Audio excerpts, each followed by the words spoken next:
Bonjour à tous, je vous invite à lire le livre de Daniel en entier.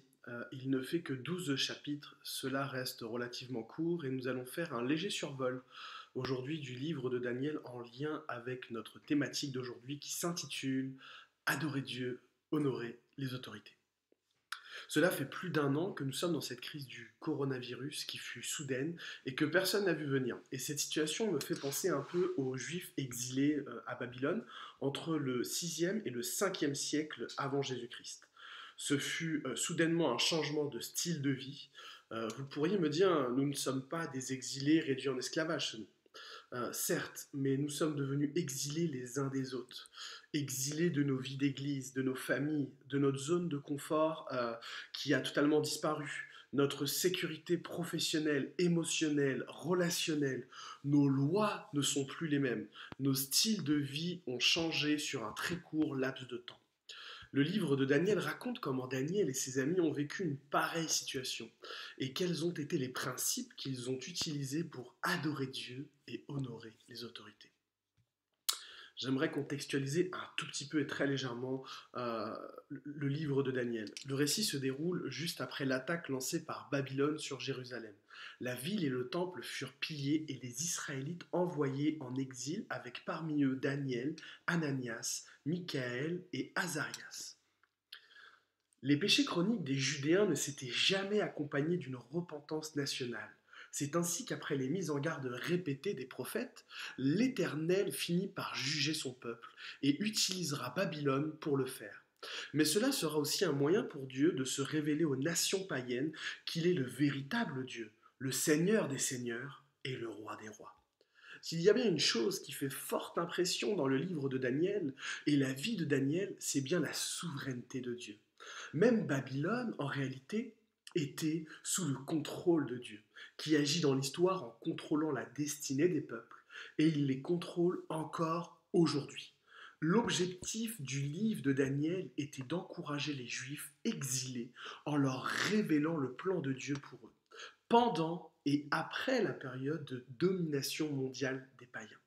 Le contrôle souverain exercé par Dieu sur toutes les nations et leurs dirigeants avec leur remplacement final par le roi véritable qui est le Messie, Jésus.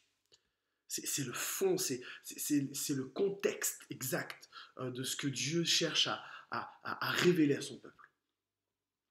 J'aimerais voir avec vous 3 points de réflexion. Le premier point s'intitule complotisme ou souveraineté de Dieu. Généralement, lorsque nous vivons des situations bouleversantes, on cherche les raisons de ce bouleversement. Je ne sais pas comment Daniel a vécu ce moment d'exil.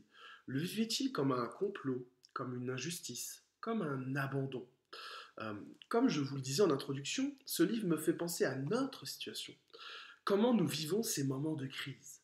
Et je me suis rendu compte qu'un fléau touchait en cette période de crise de plus en plus de chrétiens, qui est le complotisme. Il y a de très nombreuses thèses sur la crise que nous traversons.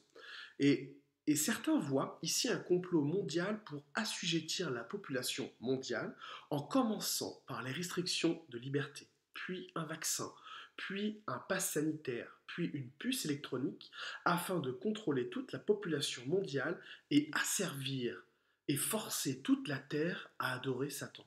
Je ne suis absolument pas d'accord avec cette théorie et je ne vais pas me lancer dans l'eschatologie dans cette vidéo et je pense que c'est probablement un sujet qui sera traité avec notre chaîne YouTube Théotemple prochainement.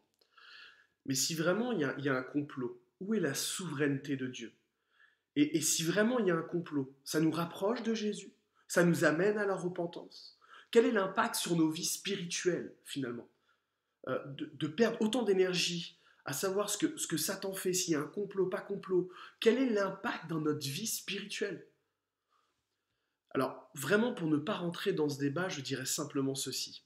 Ne nous occupons pas de ce que Satan, les hommes complotent, tâchons d'écouter ce que Jésus nous dit et d'obéir à Jésus, car il est souverain, c'est lui qui est souverain, c'est Jésus. Daniel et ses amis auraient pu se dire « Ah, nos ennemis ont comploté contre nous » ou « Satan cherche à détruire le peuple de Dieu ».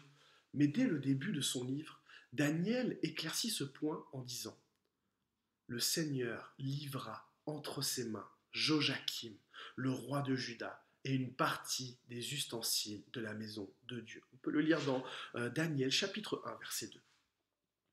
Rien dans tout l'univers ne se fait hors de la souveraineté de Dieu.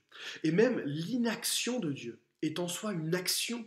En tant que souverain, quand il décide de ne rien faire, c'est comme si déjà il faisait quelque chose. Il permet qu'une chose se fasse, même quand il décide de ne rien faire. Est-il possible d'honorer les autorités lorsque l'on pense qu'elles sont contre nous ou que nous en soupçonnions le mal et parlons mal de nos autorités généralement sans preuve et que nous pensons qu'elles sont hors de contrôle de la souveraineté de Dieu? C'est une vraie question que je pose. Est-ce qu'on honore réellement nos autorités à partir du moment où on pense qu'elles sont mauvaises, néfastes, à partir du moment où on pense qu'elles sont contre nous? C'est bien plus tard que Daniel comprit pourquoi Dieu les avait livrés. Notamment dans le chapitre 9, on peut lire au chapitre 9, versets 5 à 7. Nous avons péché, nous avons commis des fautes, nous avons agi en méchants et en rebelles. Nous nous sommes détournés de tes commandements et de tes règles. Nous n'avons pas écouté tes serviteurs les prophètes qui ont parlé en ton nom, à nos rois, à nos princes, à nos pères et à tout le peuple du pays. À toi, Seigneur, la justice, et à nous la honte. Voilà pourquoi il en est ainsi en ce jour. Oui, aux hommes de Juda, aux habitants de Jérusalem et à tout Israël, à ceux qui sont proches comme à ceux qui sont loin, dans tout le pays où tu les as chassés à cause des sacrilèges qu'ils ont commis envers toi. Et si la crise que nous vivions aujourd'hui ne serait pas un appel à la repentance pour l'Église universelle de Christ, un appel à la repentance pour les nations, un appel à la repentance pour moi, un appel à la repentance pour toi. Que le Saint-Esprit nous montre, Saint-Esprit, montre-nous où, à quel moment nous nous détournons de toi, à quel moment nous péchons contre toi, et que nos cœurs soient repentants devant toi, que nos nations soient repentantes devant toi, que nos dirigeants soient repentants devant toi. Révèle-toi à nos autorités, révèle-toi à notre nation, révèle-toi à moi, révèle-toi à celui qui regarde cette vidéo, révèle-toi, Seigneur. Le deuxième point que j'aimerais voir avec vous, c'est honorer les autorités. Est-ce que c'est honorer Dieu? Et en fait, quand on lit le livre de Daniel, on voit qu'il y a un lien entre honorer les autorités et honorer Dieu. D'ailleurs, c'est la découverte que Daniel va faire. Au chapitre 2, Daniel va implorer Dieu pour ne pas mourir et connaître le rêve et l'interprétation du rêve du roi Nabuchodonosor qui fit des rêves la 2e année de son règne. Et lorsque Dieu va lui révéler, Daniel et même le roi vont comprendre ceci. Dans Daniel chapitre 2, verset 21. C'est pour moi l'un des versets les plus importants du livre. C'est lui qui change les temps et les circonstances, qui renverse les rois et qui établit les rois, qui donne la sagesse aux sages et la connaissance à ceux qui ont de l'intelligence. En réalité, c'est Dieu qui a permis au roi de Babylone d'être roi. Donc, ne pas honorer le roi de Babylone, ce n'est pas honorer celui qui l'a placé ici, c'est-à-dire Dieu. Et Daniel a compris ce principe. D'ailleurs, il honorera toujours les autorités de son temps, d'une façon irréprochable. On peut lire qu'il était même fidèle à l'empire de Babylone et irréprochable dans ses paroles et ses actes. On peut lire en Daniel, chapitre 6, verset 5, les responsables et les administrateurs cherchèrent alors une occasion d'accuser Daniel en rapport avec les affaires du royaume. Cependant, ils ne purent trouver aucune occasion de le faire, aucune faute de sa part, parce qu'il était fidèle et qu'on ne trouvait chez lui ni négligence ni faute. C'est complètement dingue. Daniel était fidèle au roi, au royaume de Babylone. Il avait la capacité d'interpréter les songes. Il aurait pu dire, roi de Babylone, si tu ne libères pas le peuple juif, Dieu va te punir. Non, il délivrait simplement ce que Dieu lui demandait. Il honorait Dieu, il honorait les autorités, il savait rester à sa place. C'est une vraie leçon pour nous aujourd'hui. Euh, Autant Dieu peut mettre en place des rois, c'est lui qui décide. C'est ce qui fait partie de ce qu'on appelle le mandat créationnel de dominer. L'homme a toujours été roi, fait pour régner. Et donc Dieu donne la royauté et le fait de régner à des hommes. C'est l'image, c'est ce qu'on appelle l'image de Dieu en soi. Cette image qui a été complètement abîmée, je ne rentre pas plus dans ces détails-là, mais ça en fait partie. Par contre, les rois mis en place peuvent aussi être démis de leurs fonctions rapidement, comme l'exemple du roi Belshazzar au chapitre 5 de Daniel, qui, prévenu par Dieu, fut mort la nuit même. C'est un exemple que Dieu peut aussi agir avec sévérité envers les personnes à qui il donne euh, la royauté, la domination, les dirigeants, les rois. C'est une place que j'envie pas du tout, pour être très honnête. Le troisième point que j'aimerais voir avec vous, c'est jusqu'à quel point faut-il être soumis aux autorités. J'aimerais éclaircir deux choses. Il nous faut déjà faire de suite la différence entre honorer les autorités et être soumis aux autorités. Honorer, c'est avoir du respect, de l'estime, c'est rendre hommage, comme on peut honorer nos parents, comme on peut honorer nos épouses, comme on peut honorer notre prochain, comme on peut honorer Dieu. Euh, c'est avoir cette culture de l'honneur. Et on peut honorer quelqu'un et ne pas être soumis à lui. On peut honorer Dieu et puis ne pas être soumis à ses commandements, ne pas lui être obéissant. Soumis, ça signifie être docile, obéissant, faire, quoi qu'il arrive, faire les choses. Et parfois, on peut être soumis, donc être obéissant, mais ne pas avoir une culture de l'honneur. Parfois, on peut faire ce que nos parents nous demandent. En tant qu'époux, épouse, on peut faire ce que l'un ou l'autre nous demande, mais ne pas avoir une culture de l'honneur. Et parfois, on peut faire euh, plein de choses comme ça, et en réalité, on n'a pas la culture de l'honneur, ou alors on a la culture de l'honneur, et parfois, on n'a pas l'obéissance, la soumission. Et donc, il faut faire déjà une différence entre ça et ça. Et il nous faut vraiment être dans un état d'esprit de culture de l'honneur avec nos autorités et être soumis à nos autorités et nos lois, sans un esprit de contradiction, de légalisme, sans le faire à contre-cœur. Vous voyez ce que je veux dire? Que ce soit pas ça m'embête de faire ça. Non, de bon cœur, ok, Dieu permet, pas de problème. C'est pas un souci. Il y a tel impôt, Dieu le permet, vas-y, je te donne. Rendre à Dieu ce qui appartient à Dieu et à César ce qui appartient à César.